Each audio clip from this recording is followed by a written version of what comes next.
guys, and welcome to the NGB podcast. This week, you got me hosting, that's Ben, and I'm joined by Aaron Sullivan. What's up, sir? Things are good. Things are up. Things are good. Yeah, it's all okay. What about yourself? I'm wonderful. Good, good. I'm also joined by the Brummy man, Adam Neves. Hello. What? Hello. Yo, you made me spit on my screen, you all good, sir? All good?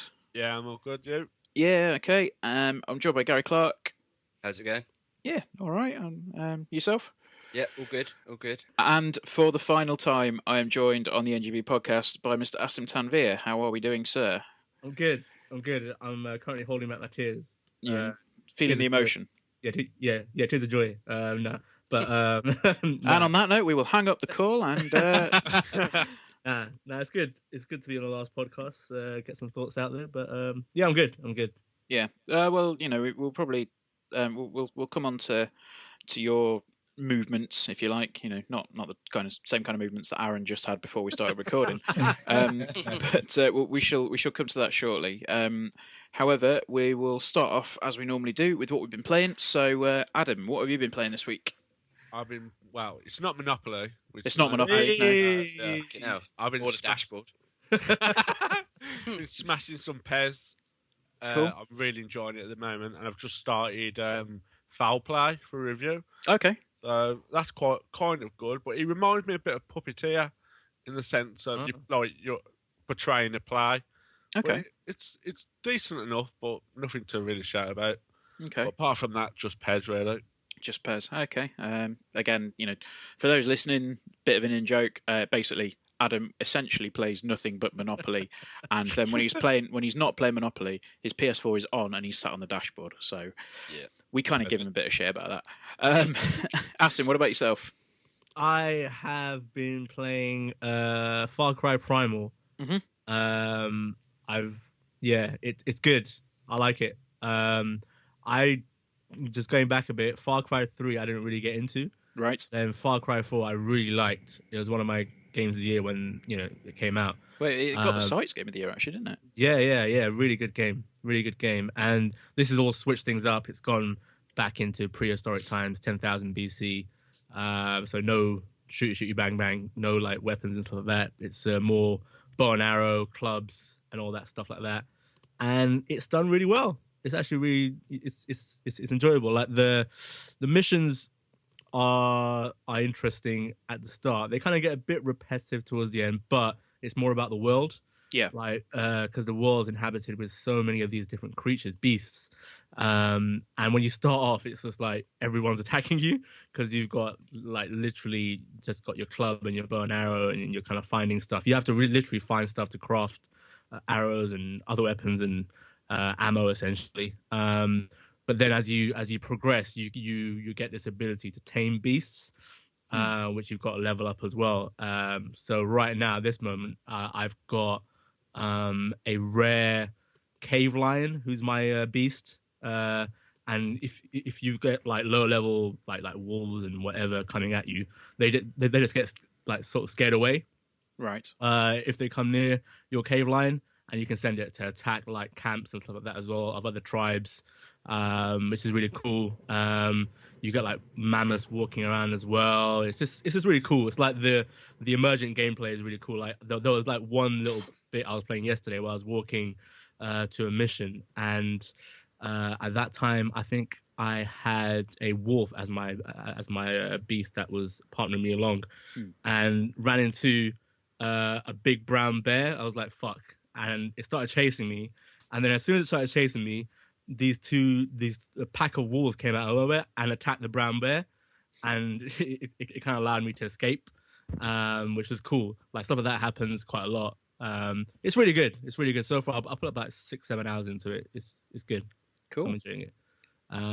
What else have I been playing? I downloaded Hitman Go on the PS4 as well. Oh, what a game. Yeah, which I also had on mobile. I played for a bit. It's like £5.19 if you're a PS Plus member. So which is a bargain. It includes all the DLC and stuff that came with the mobile game separately. So yeah, I'm gonna look. Well, I played a bit of that on the PS4 last night. playing a lot of Rainbow Six Siege still. Yep. Had some great moments in that last night when I was playing with the guys that we usually play with. Hashtag triple kill. Triple kill, where I got kind of tired of waiting, and I just went outside while defending, and you get found out if you're out there for longer than 5 seconds. But I literally jumped down the building and got a triple kill, which is insane. But yeah, still playing a lot of that.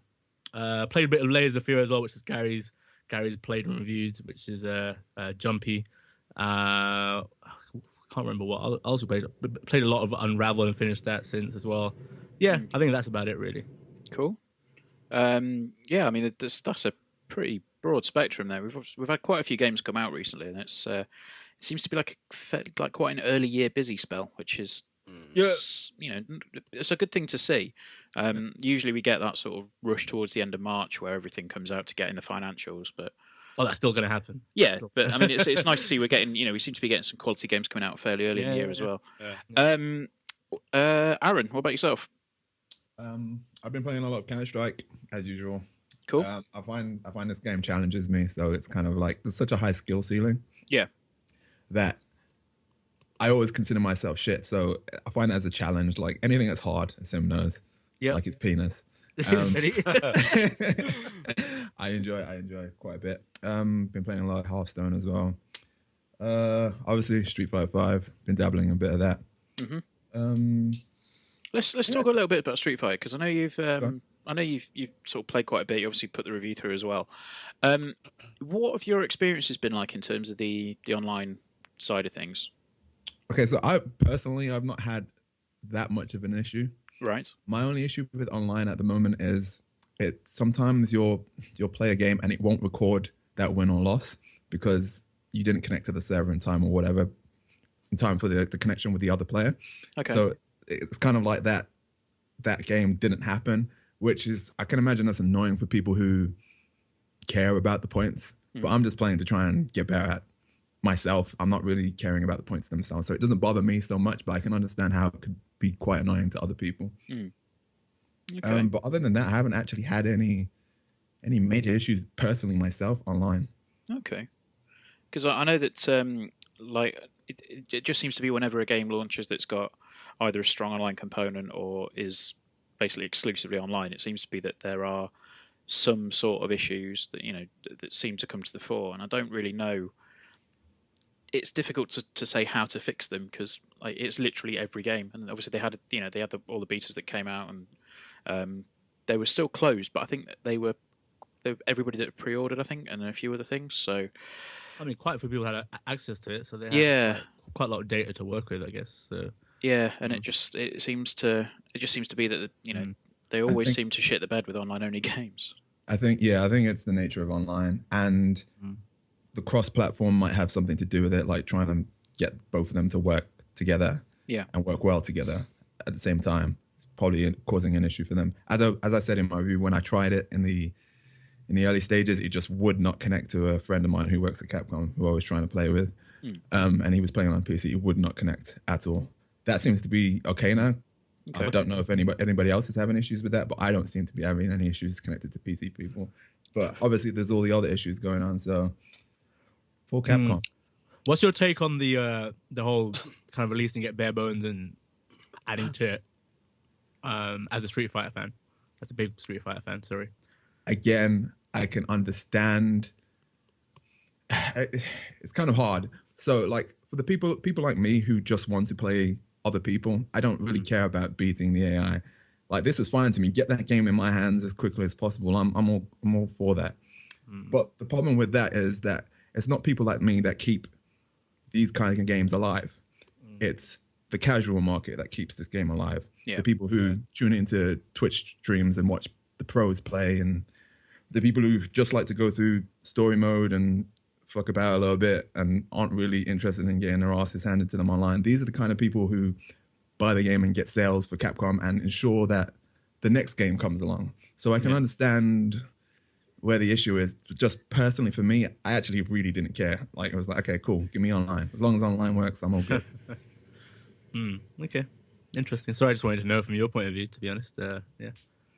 Yeah, because I'm gonna wait till probably June till I buy it I don't Yeah, think it was it's that probably a impressed. safe bet. I'm thinking Yeah, about yeah. the same thing, to be honest, because it seems like it's going to be like that's when they're putting all the story mode stuff out, and it sounds like it's going to be a more full game come June. So because the game actually does interest me from what you said and other people have said. It's seems like they've kind of made it more welcoming for someone who's not as technical as yourself or like the pro players. Like there is that element to it still, but there's different parts to it which kind of make it more accessible, as I said to you when we did the video review. So so I'm interested, but I'm gonna wait till later. Like your prime example, like not everybody wants to get the game and just have online. There needs to be another aspect of the game for it to sell broadly to everybody who's not just a fighting game fan. Yeah, cool. Anything else, or is it just mainly Counter-Strike and Street Fighter and Hearthstone? Yeah, pretty much it. I'm on my multiplayer grind right now. Fair enough. Cool. What about yourself, Gary? You been up to much? Bits and pieces. Obviously, Layers of Fear. I reviewed it for the site. Check out the written review; it's already up. It's a good game. It's got issues. I think me and Asim spoke about it in our video review, like sort of technical sort of aspects of it. It's got a bit of screen tearing and sort of chugs a bit at the start. I sort of also said that the second half isn't as sort of good as the first half, so it has got issues, but overall, as a horror game, it's very good. It's got some mean jump scares in it. So, I mean, we've got a let's play on the YouTube channel from Asim, and it's hilarious. Oh, that's brilliant. Yeah, it's probably a fair assumption to say there are some jump scares. There definitely are. Cool. So. Is that anything else that you've been? I've been playing a bit of FIFA 16 just because I wanted my football fix. And PES's Master League, if you're an English team, you basically play every game at 8 p.m, which I didn't fancy. So I just wanted some sort of career mode sort of set up, and I thought, well, give FIFA a go. It's not perfect. We all know that in gameplay side of things, but I'm still enjoying it in bits and pieces. And I played a little bit of PES now and then, and also Firewatch. Yes. We all played Firewatch. I was wanting to get to Firewatch. Yeah. Good game. I spoke about my issues with it, which you guys know about, but generally it's a very good game, especially like the writing. Absolutely phenomenal writing. I think we all like it, but we had different takes on different parts, which is actually pretty good. I think. Yeah. I think that's what the game kind of tries to elicit from people, like different things. Yeah. So it's cool. But it's a good game. Yeah, if you're into that sort of game, because a lot of the developers from that are from The Walking Dead season 1. So if you're into that sort of style of game, then check it out because it's very well done. Yeah. I think, to be honest, that's pretty much the only thing that I was looking to add on to, the stuff that you guys have all played as well. I've yet to get Street Fighter 5, but it's definitely on my list for when they've fleshed it out a bit more. In terms of all the other stuff, I've been playing a bit of the Walking Dead Mission, which we got through for review, so I'm ploughing through that one at the moment. It certainly seems like it's more The Walking Dead. From all the reports I've heard, it's they do the Michonne character really well. Yeah, I'm very, very early on, like really very early on. But it's the stuff that I've seen so far. It looks like they've taken a lot of the criticisms of season 2 to heart, and they've really like amended just about the right sort of stuff to say, okay, right, well, we understand. The thing that everybody loved about the first season was the characters. Like it was Clementine, it was Lee, and they've put a few more characters in. It seems like that there's a lot more heart. There's a lot more warmth to them. And again, it's interesting as well because she's become, without spoilers, she's become more of a central character in the TV show now. Okay. So they've actually timed it really nicely. So that's clever, actually. I think. Yeah. Yeah, I'm going to check that out at the weekend. I think download it. Yeah, it looks like it's worth getting. Particularly from the early stages, it's nice to see as well. Even though there are, it's a Telltale game, so there are some technical problems. I was just about to say that. Yeah, that it's not as severe as it has been. I know that the Game of Thrones, that season it was plagued with some issues, if I'm honest. But it certainly seems like they've gotten to grips with things a bit more. I know it's not perfect, and I don't think it ever will be. But I mean, to be fair, that engine it's starting to show that its age. And yeah, I think they just need to tighten some things up at that end. Either put a new engine behind it or something along those lines. But it's a quality game so far, and like the storytelling seems to be the key thing, which it always usually is with The Walking Dead, particularly season 1. So they've doubled down on that. Would it be just as enjoyable for like someone who hasn't watched the TV series? Oh, absolutely, yeah. I mean, it's based on the comic book series. Cool. So there's no reference to the TV series whatsoever. Yeah. I've not really watched. I don't think I've actually watched a full episode of the Walking Dead TV series. How dare you? I know. But like I absolutely love season 1. I thought it was easily the best game that came out that year, and just. It was phenomenal for me. I think it just adds to it if you've watched the TV show. There's not an essential thing to watch the TV show and play the game. So yeah. Other than that, I've been playing some Firewatch. Played my way through that, and I did want to get into it a little bit. Let's do it. Let's get into it. Yeah, I know that we've myself, Gary, and Asim, we've all played it, and we got through it, and we all, as Asim touched on, we all took different things from it.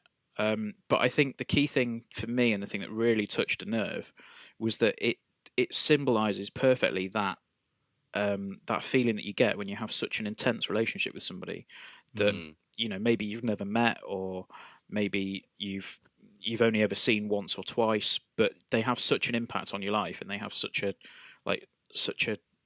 raw and really intense relationship, and then all of a sudden, without going into spoiler territory, they're just not there. Like they do something and it lets you down, and there's something there that all of a sudden they're not part of your life anymore, and it's a really strange thing.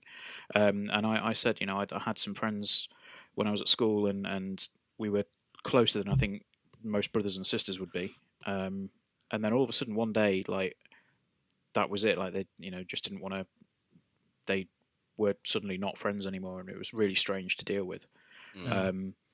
And yeah, it's again, I don't want to get into spoiler territory because it's just in the middle of a podcast. But the way that game is written is so fantastic, and it personally it gelled so well with my sense of humor. It was so natural. I think whoever wrote the dialogue, phenomenal. Yeah, brilliant stuff. I think what you kind of touched upon there, Ben, like for me personally, it encapsulates modern kind of, I guess, relationships, like, with people texting and messaging and all that sort of stuff like that, really well. I think it just does that really well. There's no kind of well, again, without going into spoilers, there's no fairy tale ending, so to speak. It just feels like it's kind of a realistic way to end off what kind of happens in the game. And the conversations that happen between the two central characters, Henry and Delilah, are just wonderful, and the voice acting is superb. Especially Delilah is just superb. And the way, I think what also I really liked about it is the way it opened. Like the kind of it had no like graphics or anything like that. It just had text on screen. And it kind of, even though there was nothing there like to kind of visualize what was happening, it still, like, you still made a connection to it. Yeah, it still kind of tugged on the heartstrings. I mean, that opening was absolutely heartbreaking. It was. Some of the choices, like, you just get a dialogue option. It's like, you either do this or you do this, and some of the things you were doing, I was just sat there going, "Oh, what the hell? This is really hard. This is really hard to decide." I mean, I liked about the story was just how brutally honest it is. To be honest, it's just like, it's like life's not about sort of everything being sort of good, and shit does go down, and that is essentially what happens. Without going into too much. Yeah, totally. And again, I think it's a really, really wonderful game, and anybody that's not played it, there are some people that may have some issues with it. I know, Gary, you weren't the biggest fan of the ending and a part of the ending. Neither was I. I don't think that the way it kind of again, this will go into huge spoilers if I say anything, but yeah, the way it kind of brought in the ending was a bit weird. I mean, there is always a kind of a sense, like there is a whole suspension of disbelief thing, like with most games. But I think with that ending, it was asking you to suspend a bit too much disbelief. If that makes sense. I mean, without sort of again getting into specifics, did you guys look at all of the notes next to the chair? Yeah. Okay, I was wondering because that when I sort of went through those, I thought, okay, that kind of explained like a little bit more about what happened towards the end. So, but yeah, I mean, we if we carry on talking about it, I think we're just going to devolve into way too many spoilers. So what else have I been playing? I've also been playing again a lot more Rainbow Six Siege. I can't stop playing that game, and I'm still bronze ranked, and it's slightly killing me inside because everybody else is silver or gold. Bit of backstory here. So our group that plays, we're all literally gold, like ranked, and Ben isn't. Yeah. So. Yeah. Fair enough.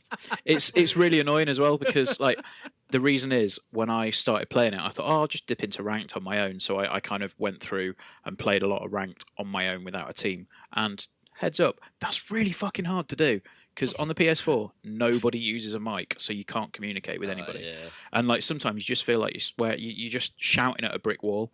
Like there was one time when I was playing ranked, and I said to the guy who's playing one of the characters, look, can you put a jammer down by this window, which stops people from breaching into it, and stops like one of the characters is called Fuse, and he's got a grenade charge which sends 5 grenades into a room. And he didn't do it. I was like, please just put your mute down there so you can't blow through it. And literally, I kept saying to him, and I kept using the little ping tool in the game to point out where I wanted him to do it, and it didn't happen. And like, just all of a sudden, just hear the noise from the fuse grenades going off, and it killed 3 members of our team. I'm like, for fuck's sake! And that's the kind of thing where, like, if you've got a team that you play with, that won't happen because you just communicate with each other. Yeah, definitely. And my mistake was playing very early on, like ranked, and it's completely screwed me over. And I'm trying to claw my way back up through it. And then Dave, one of our friends, he joined me and Asim on ranked. For one night, and in one night won 5 games and was like the top level of gold. And I won the exact same 5 games, got more kills than him, and I was still in fucking bronze. Fucking hell. That sounds like a problem with the ranking system, then, doesn't it? Really? Yeah, I think that's exactly right, Aaron. There's a problem with the ranking system, and it's definitely nothing to do with my skill level. Well, if you've won the same games as somebody who's just he's probably played more games, right? Yeah, it's to do with it's to do with the ratio. So at that point, his ratio was like 5. His win to loss was 5 because he played 5, won 5, and I'd not won it. You know, he'd not lost any. So, but like again, Siege is just fantastic. Like I cannot get over how good that game is. Like, there's don't know how many hours we spent on it. Probably. It's too many. Like every time I'm on my PS4, you guys are on it. It's so addictive. Like, I think we actually did a video just before Christmas about like which multiplayer shooter to buy. And we talked about Battlefront, we talked about Call of Duty, and we talked about Siege. And we came to the conclusion that Siege would be the one to buy. And ultimately, from my point of view, I think we've kind of been proven right on it because I've not touched Battlefront for about a month, and I've not touched Call of Duty since a couple of weeks after I reviewed it. My one concern about Battlefront was like, will we be playing it a few months later down the line? And it's happened, isn't it? Really? Yeah, I've got to recapture people now, don't they? Like, exactly. Yeah. Star Wars is out.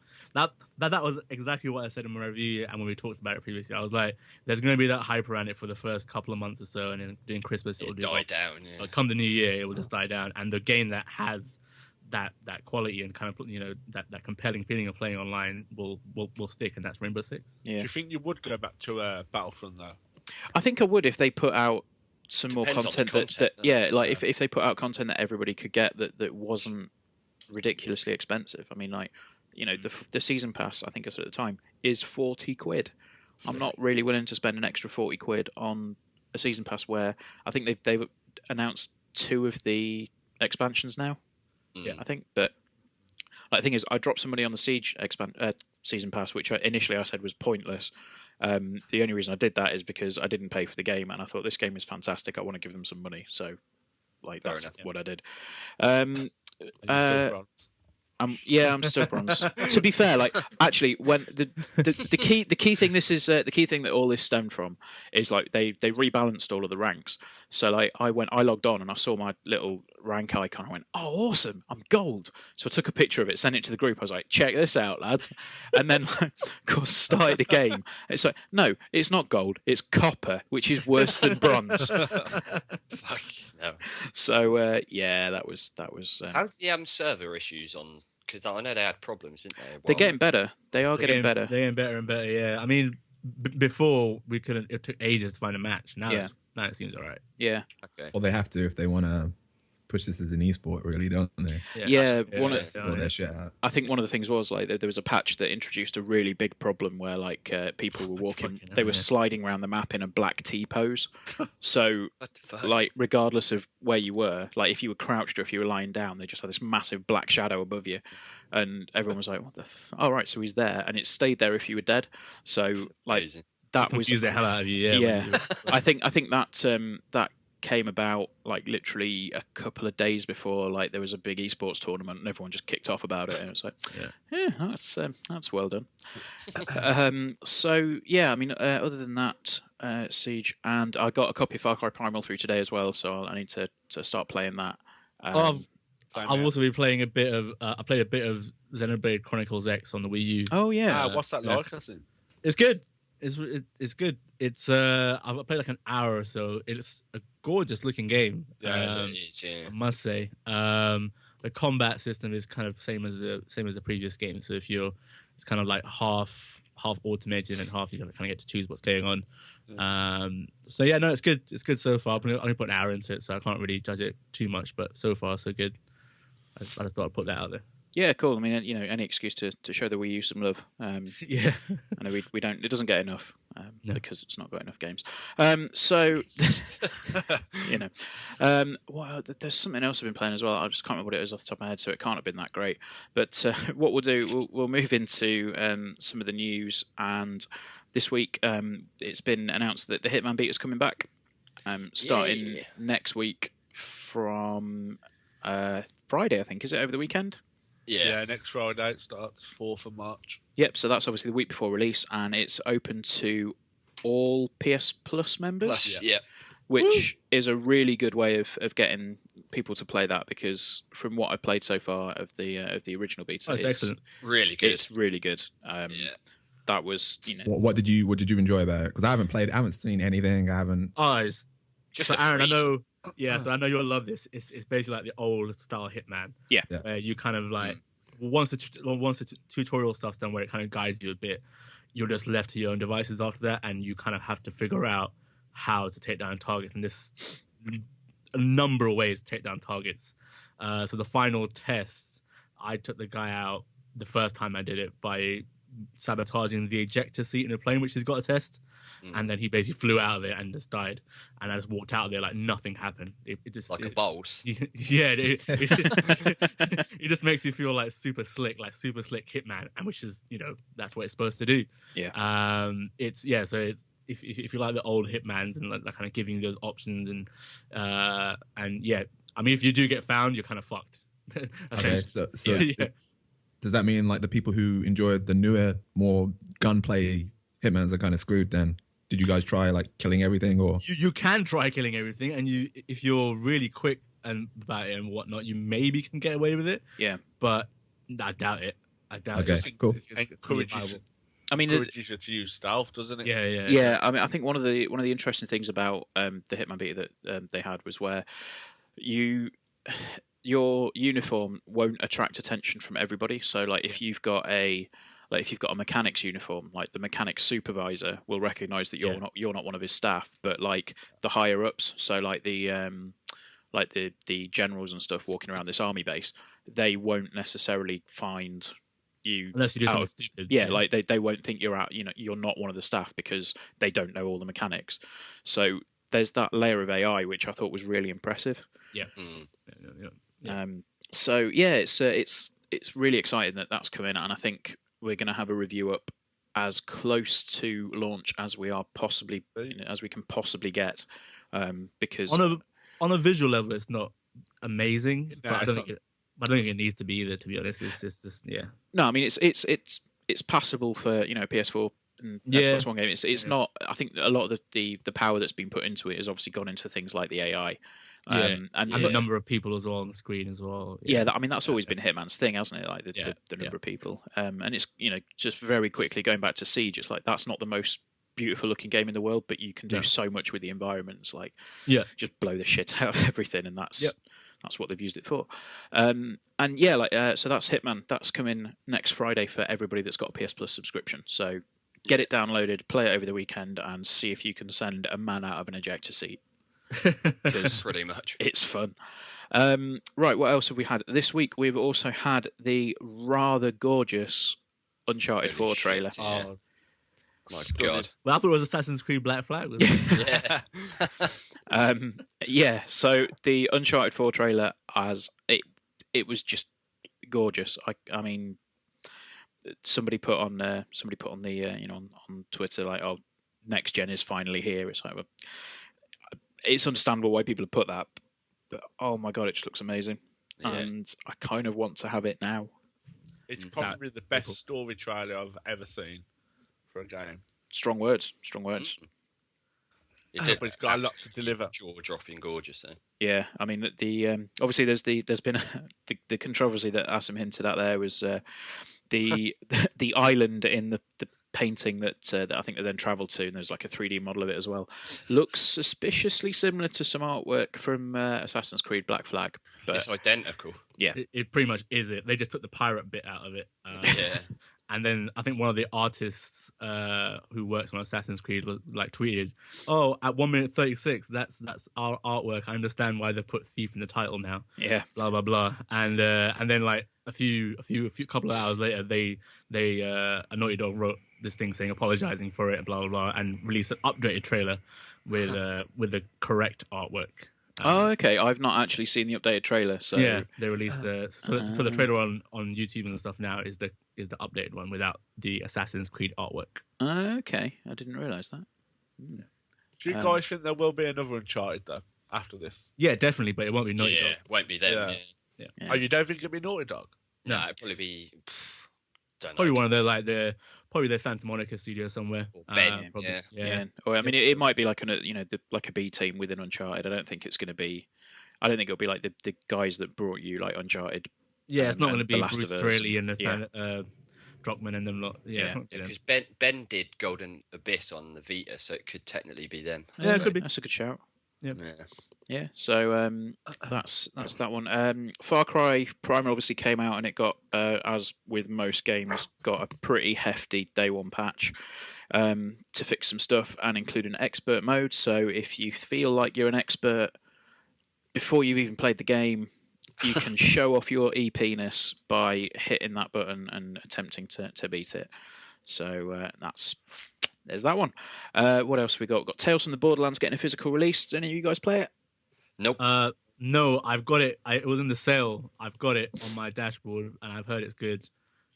So I'll play it when I get a few spare hours, probably. Fair enough. And then we've also had some Dark Souls 3 footage. So Aaron... Oh yes. I can't wait. Is Aaron still about? Sorry, what was that? Dark Souls 3. He's talking about games that I'm not interested in. Just fucking, Look, I'm interested in Uncharted 4, right? But I was busy playing Uncharted 3. All right, screw you. But are you sure it wasn't Uncharted 2? That's a callback there. So yeah, like Dark Souls 3, some new footage got put out this week for it. I've not seen it, my friend. Oh man, stunning! I've seen it. Yeah. This looks amazing. Yeah. I said on my previous podcast, like Uncharted aside, it's my most anticipated game of this year, probably. Can't wait. It's not long as well. Next month, it's out. April 12th, right? Something like that. Yeah. Sorry, yeah, next month. Yeah, it's almost April. 12th of April. Yeah, can't wait. Yeah. So that's I mean, Dark Souls 3. It's not my kind of game, but knock yourself out, it'll be fine. You need to play Bloodborne, man. You need to play Bloodborne. So I keep being told, but Have you actually given any of these games a try, Ben? I played Demon Souls. Okay. and possibly the hardest one. Yeah, that's the hardest one, man. Yeah. Step it down a little bit. Yeah. You should probably try Dark Souls 2. That's probably the I guess the easiest one, the Souls series. That's the one I tried, Dark Souls 2. Yeah. But Bloodborne is the one you should try. I think Bloodborne's the best out of the lot, in my opinion. Yeah, I mean, cheap, I think the thing was like Dark Souls. Yeah, I think it is actually pretty cheap. I mean, Demon Souls was a while ago. It was one of the free games on PS Plus. So I've got that sat on my PS3 hard drive, and I'm just like, yeah, no, I'm all right. It's a tough game. Demon Souls is a very, very tough game. From what I understand, a lot of your issues with the series kind of get smoothed out a little bit in Bloodborne. That's why a lot of people enjoy that over Dark Souls if they weren't originally fans of the genre. So it's still tough. Don't get me wrong. It's still tough. Yeah, it's still tough. But I mean, there are gameplay mechanics in there to make things a little bit smoother for you, I guess. Okay, it's more fluid, right? About the like you can claw back some of your health if your attacks, like in a certain amount of time. That's good. The kind of dodging slightly better as well. There's it's still hard. Trust me, it's still hard. But it's really good. I think you should give Bloodborne a try. I think once you get into it, once you get past the kind of the difficulty curve, which is definitely there. Don't get me wrong. You will get absorbed into like you'll, because I know you as well. You'll be like, I must do this. I fucking must do this. So you'll swear a lot. Of course I will. And you'll probably piss off your wife by doing that. But it's fine. It's fine. And you strike me as somebody who enjoys like exploring unique, interesting worlds, and that's what these games are all about. Like aside from all the toughness and wanting to poke your eyes out, it's about exploring a beautiful and detailed, not so in your face story. Yeah, I mean, like everything that I've seen about like Bloodborne in particular, like the world just strikes me as this really beautiful, yet really horrible world. And the way it opens up as well, like the whole design of it is like, at first it will seem like it's really kind of funneling you down these places, but once you open up these lamps and stuff, it kind of it gives you different pathways throughout the world, and you're like, this is incredible design. It's just like, wow, this is amazing. It's really it's really nice when you get to a part in the world, and then you look back and you're like, oh, that's where I came from. This is where I am. And you're like a lot further on. You're a lot further on, but it takes you back to that part. So it's like kind of gives you a shortcut through the world almost. Yeah. Really good. It's so good. Okay. Yeah. Well, all right. I'll add it to my backlog. You should stream it. You should stream it and this weekend while you're doing the whole game blast. Yes, you should. Amazing. That's a good idea. I fear for my blood pressure if I do that. Oh man, it'll be amazing. It'll be amazing. I'll see what I can do. If I can pick up a copy in time, I'll certainly give it a try. But glad that you've sort of pointed us onto that, because that gives me the perfect opportunity to segue straight into it. This weekend, probably, hopefully, as you're listening, the chance to win a bunch of stuff and also watch me possibly die is happening right now. Game Blast 2016, 26th, 27th, 28th February. We're starting it off with a couple of streams from Mr. Neves. He's playing Pez and Metal Gear Solid 5. He's playing Metal Gear Solid 5 for the first time. So I would probably recommend you get in on that one just to see. Hilarity ensues. I have faith in Neves, all right? Screw you guys. No. Well, you're both Brummies. You're both secret. Well, you're a secret Brummie. He's an actual Brummie. To put it that way. The faith is there. I just don't know how much of the faith is there. I'm going to complete Ground Zeroes tonight, just so I've got a bit of it. That's a good understanding. Yeah, the Ground Zeroes is obviously it's the most logical place to start, and it'll really get you in the mood for it. I think. It'll take, I'll say it'll take you. I mean, it'll take a normal person about an hour.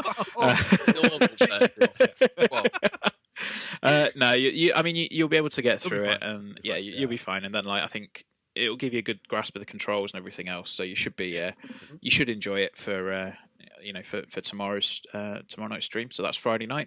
Friday night, Neves is starting off with Pez and Metal Gear Solid. Then we've got Nico, our good friend, who's joining in for some Destiny. So he's streaming Destiny, and then plays it till 4 a.m. anyway. So that's what I said. Yeah, I said just stick the share button on for as long as you're playing it, and that'll be fine. Also, then Saturday morning, I really don't know why I committed to this, but starting at 10 o'clock in the morning, I'm going to be doing a 24-hour live stream. Good luck. Holy crap! Are you ready? Not in the slightest. You got like Red Bull or Monster. Yeah, you must or have like something. loads of like. I am essentially Pallet of tomorrow. it. Yeah, I'm essentially going to buy like a load of like cans of Red Bull and make a throne out of them or something like that. And Doritos. Get some like packs of Doritos as well around you, like a throne of Doritos. In fact, screw all that. I think you should do a drunk stream. I'm probably gonna get drunk on Saturday night, but then I will immediately regret it, like when the hangover comes round at about 9 o'clock on Sunday morning. So we'll see what happens. But like, I think my plan at the moment is to stream some Until Dawn, and then do some Rainbow Six Siege in the evening, and then sort of go through the evening and into the morning, possibly with some Far Cry Primal, because I've got that, so why not? That might change, but we've got a few things to, got a few games to play, so there's plenty of stuff to do. And then Sunday, Mr. Sullivan, yourself, Ariel, and Charles are going to be streaming some Hearthstone, I do believe. Yes, we are. So Good stuff. some plenty of competitive action going on all through the weekend.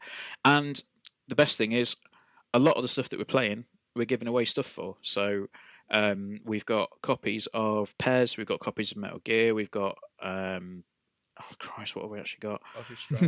Life is Strange. Yeah, we've got 5 copies of Life is Strange on the PS4. We've got 5 copies of Just Cause. We've got Destiny. We've got Black Ops 3. We've got some Lego Dimensions stuff to give away. Insert coin. Yeah, some insert coin stuff. We've got 2 ridiculous headsets. They are stunning, and thank you so much to the guys at Audio Technica for them, because they're just brilliant. Like, I've reviewed the newer version of them, but the older version is still equally as good, and they're worth 200 quid each, so we're giving some away just because we got given some.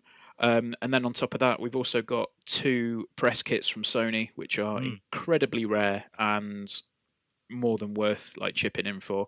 Essentially, if you chip in 2 quid, then you'll be put into a draw. We're drawing people out throughout the weekend to get some games and stuff. Literally, as I've been talking, I've just had a text from a friend that works for Rockstar. They've given us some stuff as well.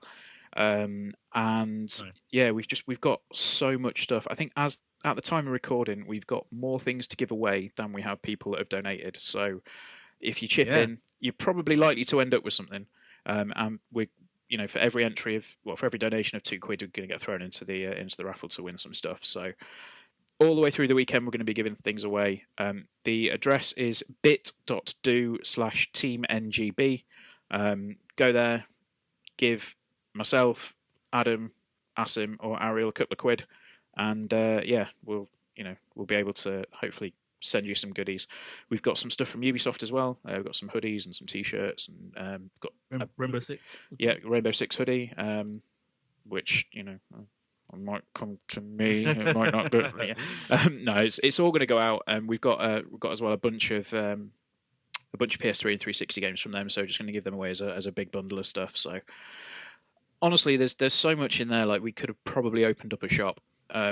It's absolutely ridiculous, the amount of stuff that we've been given to go away. And I just want to say, like, if any of the press folks listen, or the PR folks listen, which I know they probably don't, but fuck it, thank you so much for everything that you've handed off to us, because it's been really, really appreciated. And it's all for a good cause. It's all for Special Effect. And if you don't know, Special Effect are a charity who help disabled people get back into gaming. So if ever you find yourself in a situation where if you've had an accident, or if you've got a friend that's disabled, or even if you've got a family member that's disabled and they want to play games, Special Effect allow people to do that. And I think they put a video up today of somebody that they've helped play Everybody's Gone to the Rapture, awesome. And he's playing it with his chin because he can't use his hands. So they've rigged it up, and he's using his chin. He's moving his head around, and he's able to walk around the world and enjoy the game. And that's the kind of stuff that they do. So we really want to help everybody to just get them as much money as we possibly can. So give generously, and hopefully you'll walk away with some cool shit. Right, now that's the begging out of the way. We shall move on to the other big bit of news in terms of NGB. And that is Mr. Tanvir is leaving. No. Yes. Yeah, Asim is off to pastures new. I don't know if at this point we can say. No, can't say just yet. But rest assured, you will not have heard the last from him. He will be in contact in some way, shape, or form. But it's been what, nearly 6 years since, or 5 or 6 years since you started NGB. 2000. It was June 2011 where we kicked off. Okay, so or just about 5 years. Where we officially launched. But yeah, it was in planning earlier than that.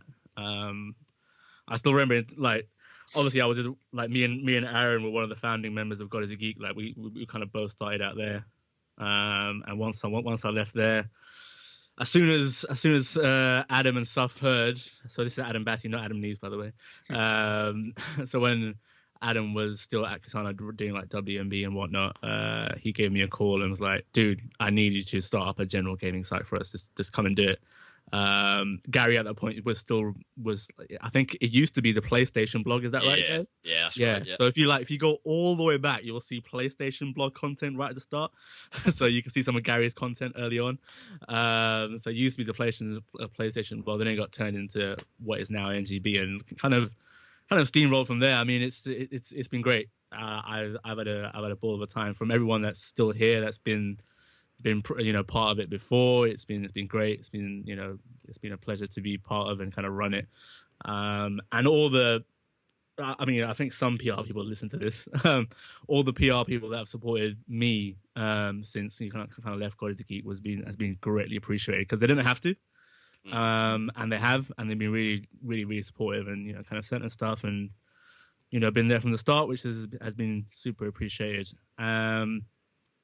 I don't know. I mean, it's sad, but I wasn't always going to run this place till I'm like 75 or something like that. So I had to kind of pass it on at some point. But yeah, I'm sure it'll be good hands. Like Ben's going to take over. So if people are listening, kind of support Ben and the guys like Ben, Gary, Adam, Aaron, all these guys. Support these guys. There's some big plans that we had before, and kind of will be rolled out. But I'll still be around. I'll still be in the gaming industry. That's I think I say that.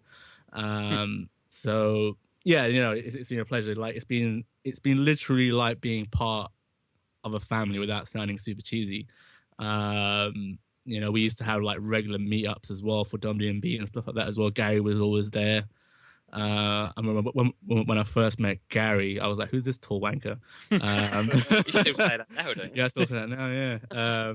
Who's this tall wanker sleeping in the same room as me in LA? I don't know who he is. Yeah. Oh, you love it. Yeah, it's been like being part of a family. I've been made to feel extremely welcome from the start, and even when I'm leaving. So, yeah, it's been great. But yeah. Pastures new, as Ben said, so time to move on. Yeah, very, very touching, sir. Tear in my eye and a chub in my pants.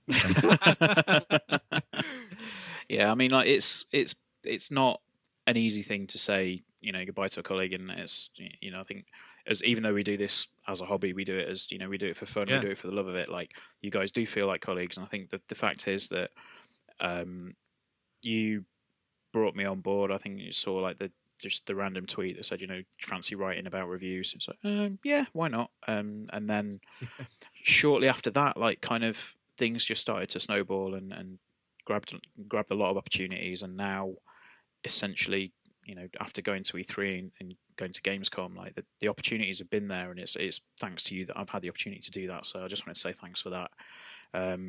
Like genuinely, like this site has been so. It's been so much for me as a person, and like the fact that now I've got the ability to kind of take the reins from someone that's been able to provide that for me. I think it's a really touching and humbling moment for me personally. So again, just thanks for that, and we won't drop the ball. We'll keep it going. We'll keep if you got the ball, I will find you like Liam Neeson. Well, you've got my address, so I'm pretty much fucked. Do you have your address? Yeah, your address. Yeah.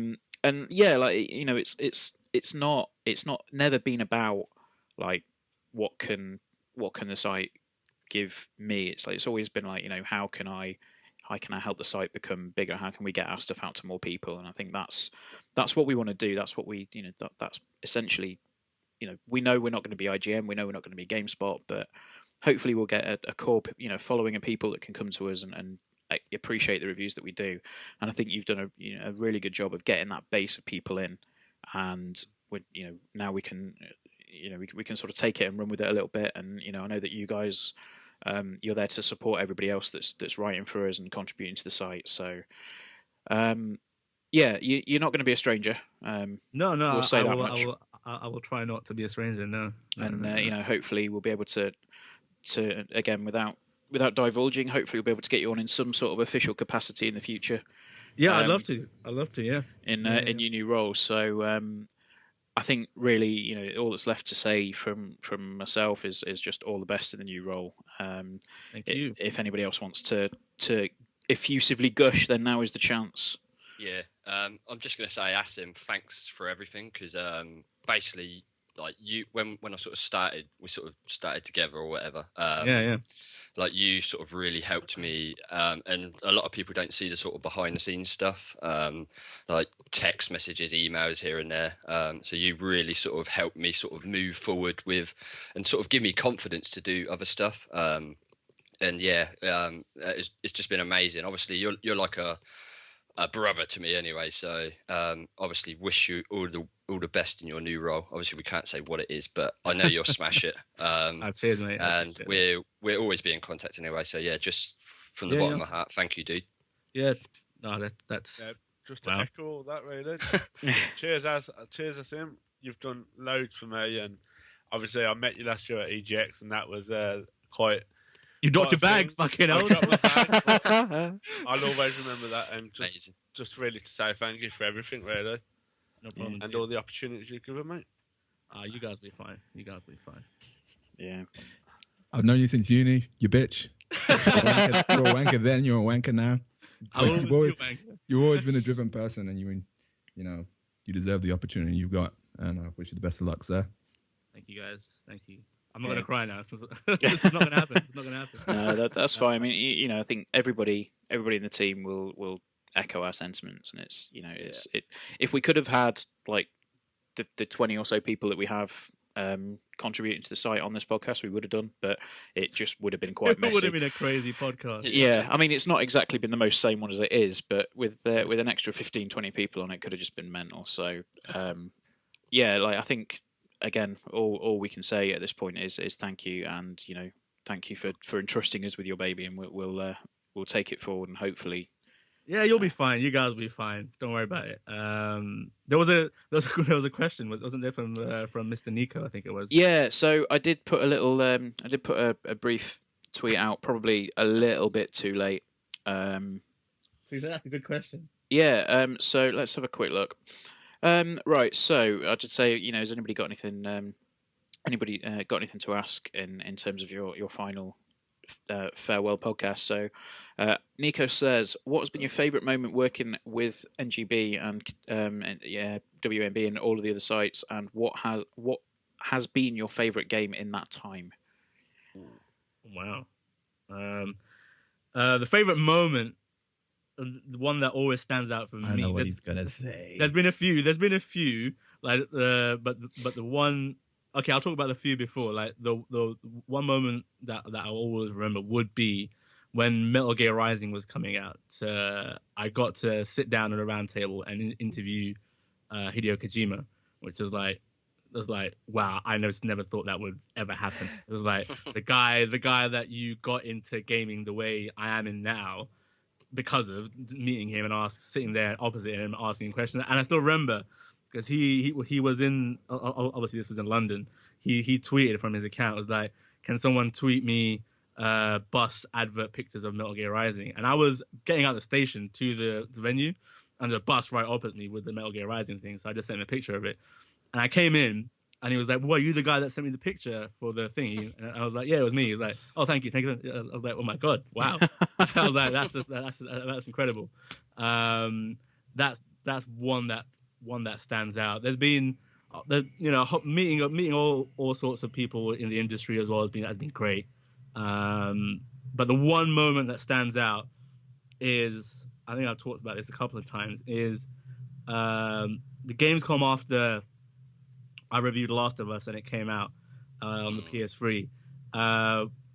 Me and Gary were walking past the Sony booth and we were looking at it, and I just kind of stopped, and Gary was like, "What are you looking at?" And I was like, "Oh, that's us. That's us on the booth." It had the score.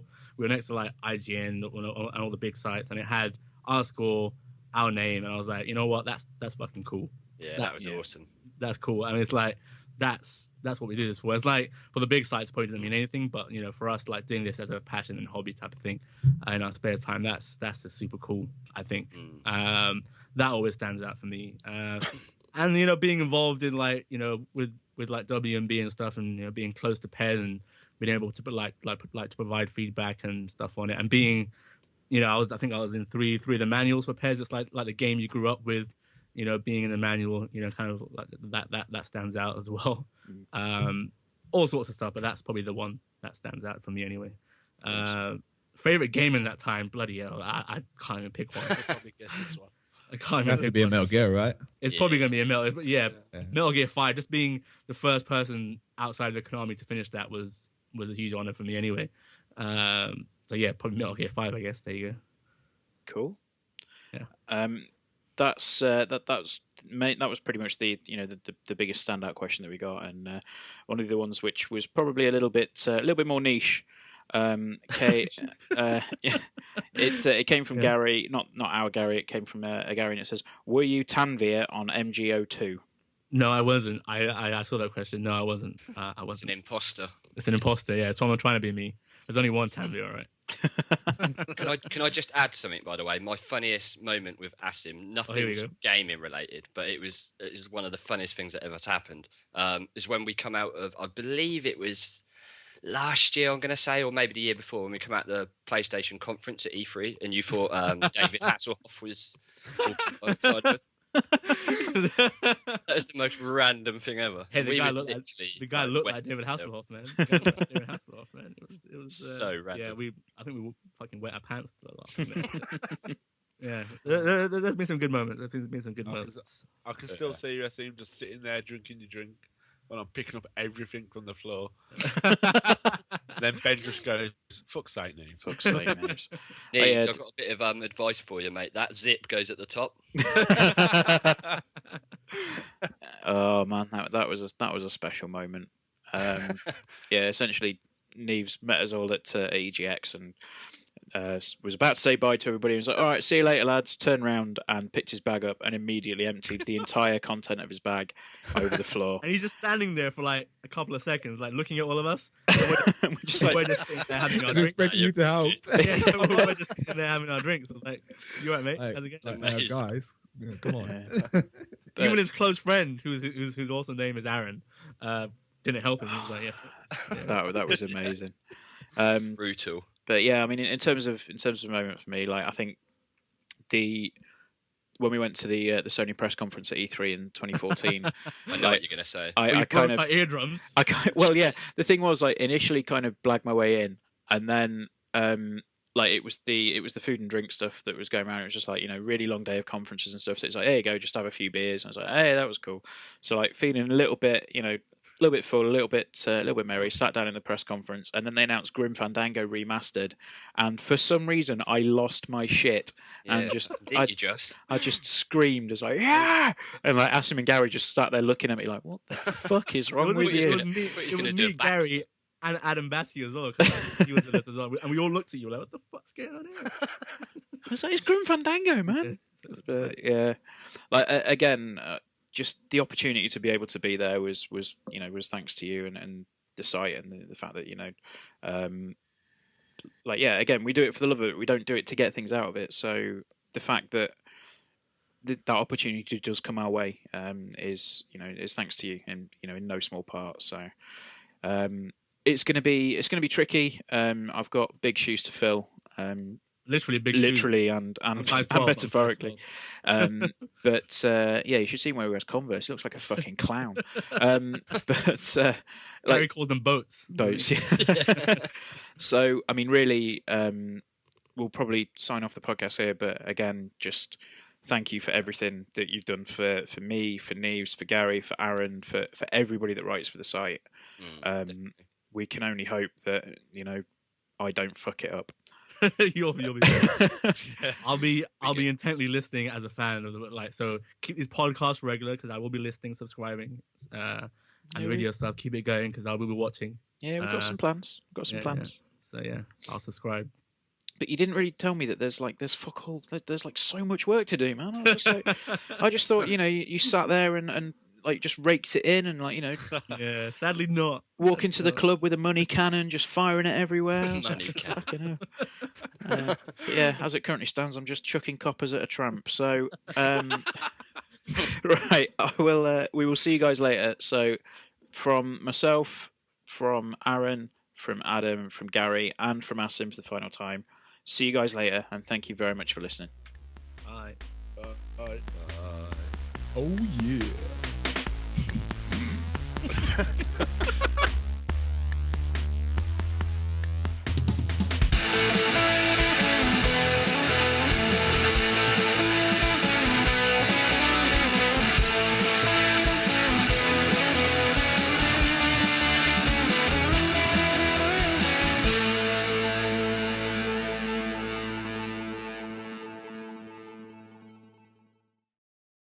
Oh, sorry, mate. You were saying? No, carry on. Okay. This is the best start to a podcast ever. I'm going to do some editing.